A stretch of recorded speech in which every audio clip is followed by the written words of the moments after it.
Sabi ni Madam, nagka-diarrhea si baby, 6 months old pa lang siya. Nalilito siya kung 5 ml ipapainom sa e-sink or sa sink natin. Ayan, sa sink.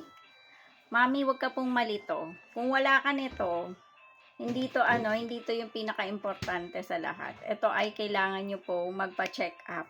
Kung nasa bahay po kayo at may diarrhea na si baby, ito ang pinaka-importante sa lahat, mami. Ito yung laging nire-required po ng ospital. Kasi si baby nyo po, kapag nagtai siya, magkakaroon po, 'di ba, magde-dehydrate kapag panay-panay tae siya tapos hindi natin agapan, made-dehydrate 'yan. Ito ang pinaka-importante sa lahat, mommy. Ito kailangan niya ng reseta eh. Kailangan si doc magsasabi sa iyo kung kailangan ba niya nito or hindi. May mga doktor naman na hindi naman to nire-reseta. Ito lang 'yan, tsaka yung iba may Ersiflora.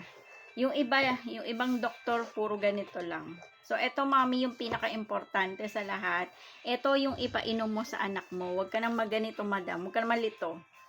Ayan. Pedialyte or kahit anong Orisol po yung bilhin mo para hindi ma-dehydrate si baby.